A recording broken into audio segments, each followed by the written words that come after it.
Podem sentar.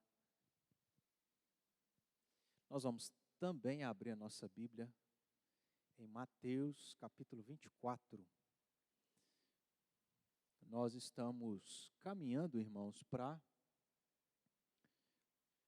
finalizar aqueles sinais que Jesus falou em resposta ao que os seus discípulos haviam pedido a ele, em resposta ao que Jesus havia profetizado em relação ao local mais importante para os judeus, que era o templo. Jesus prometeu, profetizou, que não sobraria pedra sobre pedra. E os discípulos ficam preocupados, alarmados diante dessa profecia, o que eles associaram aos fins dos tempos e, consequentemente, à volta de Jesus Cristo. Então, nós estamos no capítulo 24, onde Jesus está aqui dando respostas a esses discípulos sobre aquilo que eles se preocuparam e que, num primeiro sentido, Jesus estava se referindo ao que aconteceria no ano 70, a destruição de Jerusalém no ano 70, que é histórico. Isso aconteceu e nós temos o Muro das Lamentações lá em Jerusalém como prova disso. Então é interessante, eu estava pensando nisso aqui agora há pouco, de que por mais que as pessoas sejam incrédulas e cegas espiritualmente e para crer em Deus, na sua palavra, Jesus deu todos esses sinais como prova de que aquilo que ele estava dizendo aconteceria. Isso aconteceu. E lá em Jerusalém está um outro sinal constante de que o que Jesus disse se cumpriu, de que aquilo que Deus fala na sua palavra, ainda que demore, meus irmãos, ainda que passe milhares de anos, Deus é fiel em cumprir cada uma das suas promessas, sejam elas boas ou ruins. Então, está diante dos judeus, e nós vamos ver lá, depois quando a gente chegar no final do nosso estudo, a gente vai ver um outro sinal físico constante, que está pregando, entre aspas, para o mundo, de que isto aqui, não somente isto aqui, mas de que especificamente o que nós encontramos no capítulo 24 se cumpriu. A palavra de Deus é verdadeira. Está lá em Jerusalém, esse Muro das Lamentações, aonde está pregando ao mundo de que Deus é verdadeiro naquilo que ele fala. Ou seja, pensando na volta de Jesus Cristo, ainda que as pessoas blasfemem o nome de Cristo, ainda que elas não creem em Cristo, ainda que elas envergonhem o nome de Jesus Cristo, Cristo Jesus, esse que morreu pelos nossos pecados, veio a esse mundo, a história prova isso para nós, ele voltará. Estou dizendo tudo isso porque Jesus vai apresentar esses sinais como prova do que aconteceria no ano 70, mas ao mesmo tempo, nós vamos ver aqui também, de certo modo, misturado a esse primeiro sentido da aplicação desses sinais, aquilo que também Jesus estava dizendo que aconteceria quando ele estivesse para voltar. Só que a gente não chegou lá, a gente está indo por parte, né? Primeiro, olhando biblicamente esses sinais que se cumpriram e foram relatados, muitos deles na própria Escritura, da destruição do Templo de Jerusalém, desses sinais. Estamos olhando para a própria história também, registro histórico de várias coisas que foram registradas desses sinais acontecendo.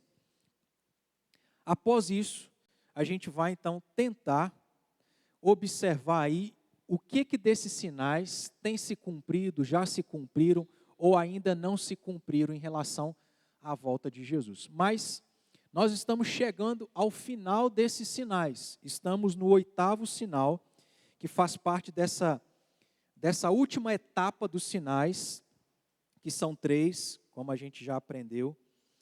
Esse 8º sinal está aí no versículo de número 15 do capítulo 24. Então, nós vamos ler do versículo 15, e aí a gente ficou bastante tempo somente no versículo 15 para entender isso à luz de Daniel. Semana passada nós avançamos um pouco mais e analisamos aqui os versículos 16 a 20. E hoje a gente vai avançar um pouquinho mais, observando os versículos 21 e 22. Então nós vamos ler do versículo 15 ao versículo 22.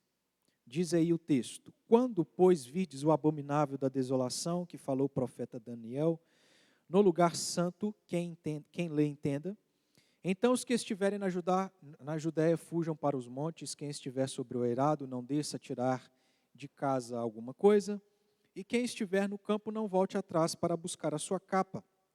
Ai das que estiverem grávidas e das que amamentarem naqueles dias. Orai para que a vossa fuga não se dê no inverno nem no sábado. Agora os versículos 21 e 22, que serão os versículos que nós vamos nos ater um pouco mais hoje. Porque nesse tempo haverá grande tribulação, como desde o princípio do mundo até agora não tem havido e nem haverá jamais. Não tivessem aqueles dias sido abreviados, ninguém seria salvo, mas por causa dos escolhidos, tais dias serão abreviados. 2 pequenas observações aqui. Em primeiro lugar, essa última etapa dos sinais, nós temos 3. Nós temos os sinais iniciais, nós temos esses sinais que são chamados de princípio das dores. Nós temos o segundo momento, que são chamados de sinais que antecipam os sinais finais. Acompanharam aí? E nós temos esse último momento, que são os sinais finais, os sinais muito próximos em relação ao que Jesus profetizou lá nos primeiros 2 versículos, mais especificamente o versículo 1 no capítulo 24, a destruição do templo de Jerusalém e, consequentemente, da cidade. Essa última etapa e esse último momento desses sinais também pode ser chamado não só de sinais finais, mas de a grande, como está aí no versículo 21, se você prestou atenção, a grande o quê? A grande tribulação. Justamente por aquilo que Jesus fala nos versículos 21 e nos versículos 22. Essa é a primeira observação, que essa última etapa é conhecida como sinais finais ou sinais do fim, mas também como a grande tribulação.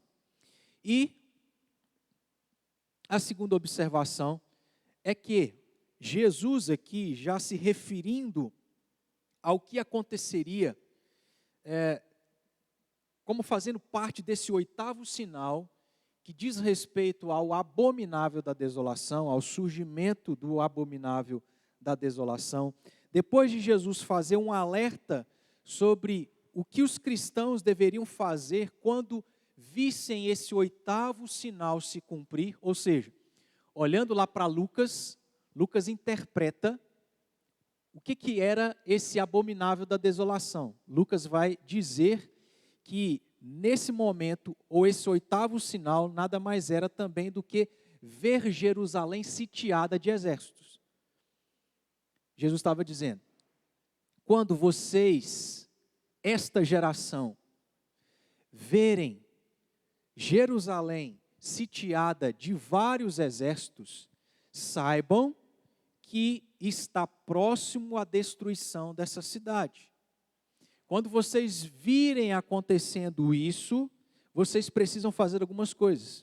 Que aí entra os versículos que nós vimos quinta passada, os versículos 16 a 20. Jesus vai fazer esse alerta. Jesus está dando já esses sinais que são preparatórios para os cristãos não serem pegos de surpresa, mas estarem atentos para se prepararem. Além disso, Jesus ainda é mais prático em dizer, olha, quando vocês virem os 7 sinais se cumprindo, mas principalmente o 8º, o surgimento do abominável da desolação, quem lê entenda, e a gente leu Daniel e entendeu todas as implicações. Quando vocês verem Jerusalém sitiada de exércitos, façam isso, isso e aquilo outro. Os versículos 21 e 22, o que são, irmãos? São um complemento desse momento que faz parte do 8º sinal. Jesus complementa dizendo, quando vides o abominável da desolação, façam isso e aquilo outro, façam estas coisas todas, porque nesse tempo, Jesus justifica por que eles deveriam ter essas atitudes de, não importa onde vocês estão, não tentem proteção em Jerusalém, não saiam da Judéia e vão para Jerusalém. Quem está no eirado não vai para a cidade. Quem está plantando fora da cidade, não vá para a cidade. Aonde você estiver, fuja. Por que ele fala que eles deveriam fugir? Porque seria um tempo, o 8º sinal seria marcado e caracterizado por grande tribulação. A segunda observação aqui, então, é que essa grande tribulação, Jesus diz que seria incomparável. Veja aí, versículo 21. Nesse tempo, ou seja, no momento em que o abominável da desolação surgir, no momento que Israel for sitiada de exércitos, nesse tempo haverá grande tribulação, como desde o princípio do mundo até agora não tem havido e nem haverá jamais. Só um detalhezinho aqui sobre essa questão. Quando a gente olha para aquilo que aconteceu no ano 70, essa grande tribulação, e a gente vai ver isso com mais detalhe, se Deus quiser, próxima semana, que aí a gente traz aqui uma descrição histórica, olhando para a própria história, o que foi registrado sobre esse período.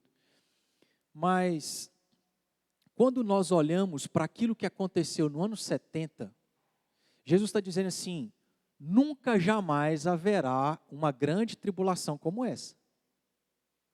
Nós não temos aqui, talvez porque a gente já não se lembra mais, porque a gente não estudou isso, mas a gente não tem aqui o número e a proporção, os detalhes de tudo que aconteceu nesse período.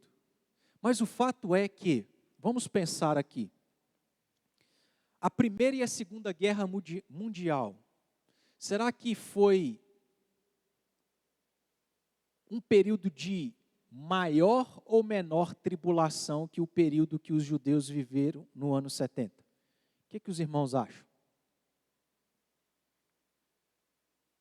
Acha que foi maior ou menor? Morreu mais gente ou menos gente?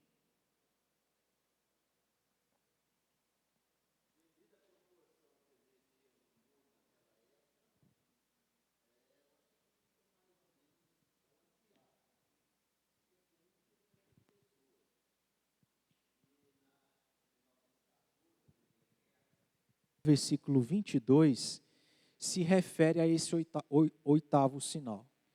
Surgimento do abominável da desolação, os alertas que Jesus deu, fujam, e o motivo do porquê que eles deveriam fugir.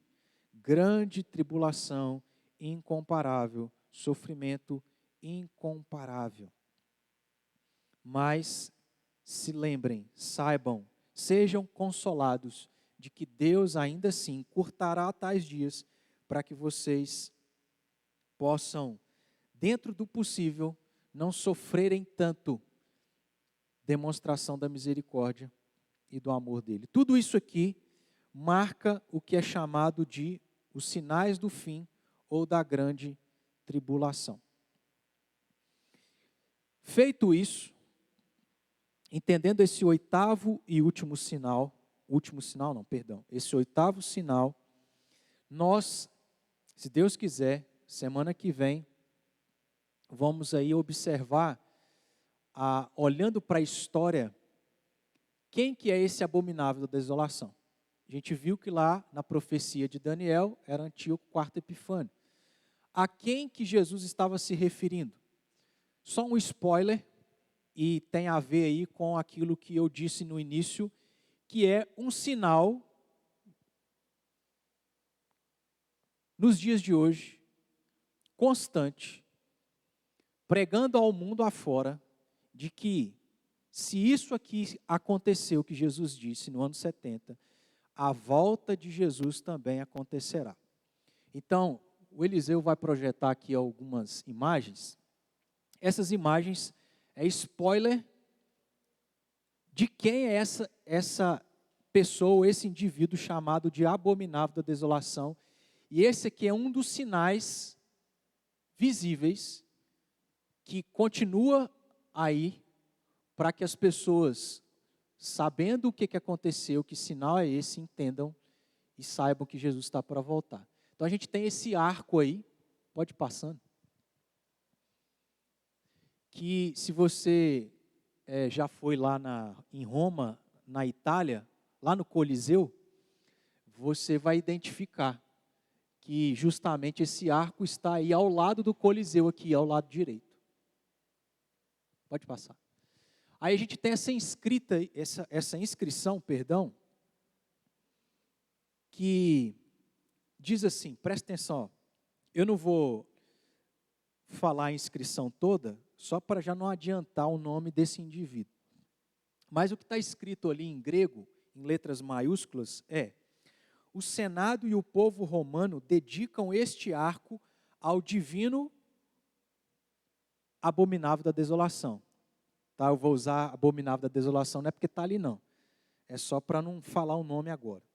Filho, então, ao Senado e ao povo romano, dedicam este arco ao divino, filho do divino. São os nomes aí que depois a gente vai complementar. Assim como, pode acender, acabou? Ah, tá. E olha só que interessante, irmãos, essa última imagem que também está dentro do arco, desse arco, tem essa imagem. Está vendo aqui em cima?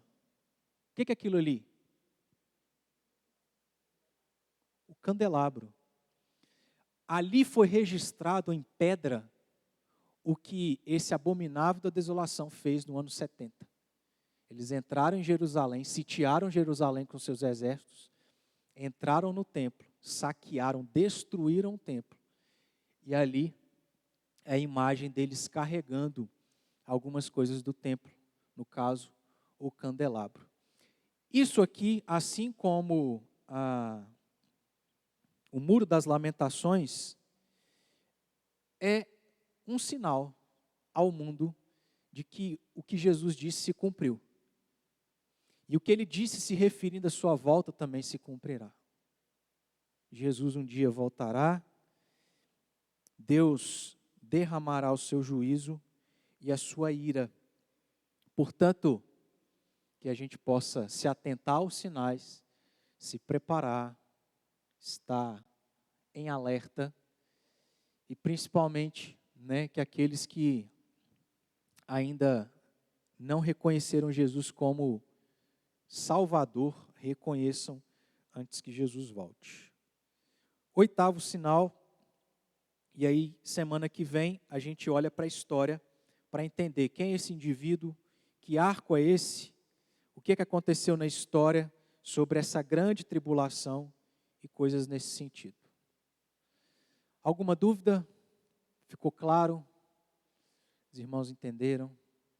vai guardando essas informações aí para a gente, todas as vezes, quando ler essa passagem, a gente tem essa bagagem de informações e detalhes interessantes para a nossa vida. Vamos orar, irmãos, encerrando?